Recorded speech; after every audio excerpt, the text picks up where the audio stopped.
Le secret de Yohanan.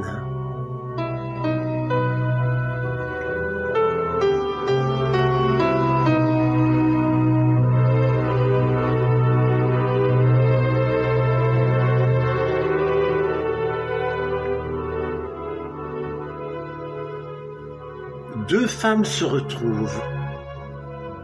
Elles sont cousines et s'apprécient. L'une est très âgée et attend son premier enfant. Miracle jamais élucidé.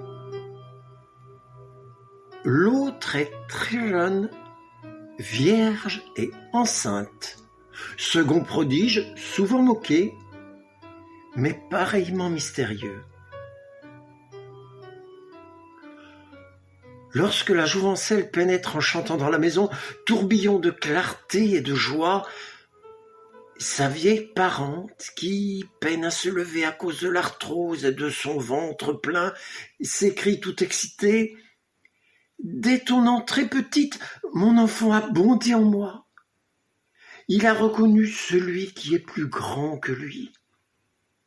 Bénie sois-tu, la plus grande des femmes, et béni le fruit de ton ventre.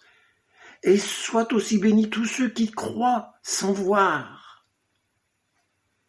La vieille prophétresse étreint alors sa jeune cousine et pousse un strident you-you.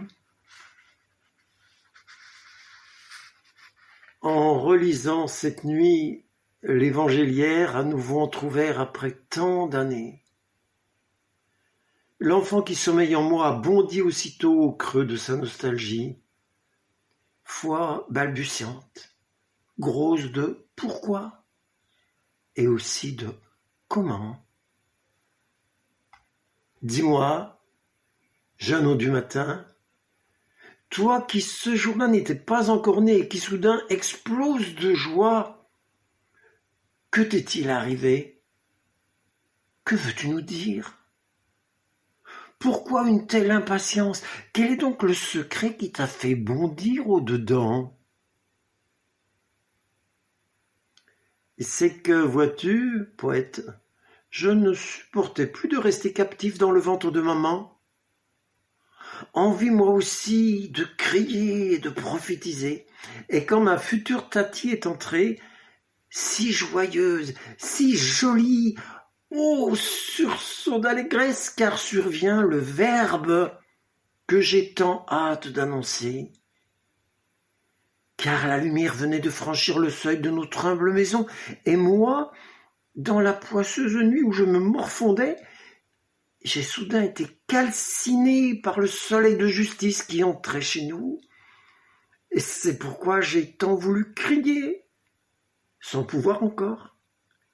J'ai essayé de sortir tout en restant captif. Quelle impuissance, quelle impatience!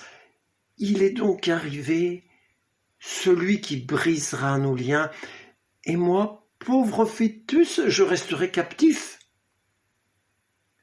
Il est donc advenu celui qui sonorisera la vérité, et moi, pauvre Minus, je serai condamné au silence. Il est enfin revenu chez les siens, le créateur de l'univers, qui va bientôt prendre chair. Et moi, son précurseur, je resterai là-dedans, à l'étroit, dans l'obscurité, sans broncher, bouche cousue. C'est alors que, sans parole encore, entortillé de nuit, oui, de prescience j'ai frémi, d'espoir j'ai bondi, et je n'arrête plus, j'y prends goût. Je fais des culbutes, j'essaye le saut périlleux, et même le salto arrière dans le ventre de ma pauvre vieille mère qui suffoque de douleur et se tord d'allégresse. Car immense est le mystère qui s'accomplit, l'acte d'amour éternel, l'Emmanuel, qui échappe à la compréhension de l'homme minuscule mortel.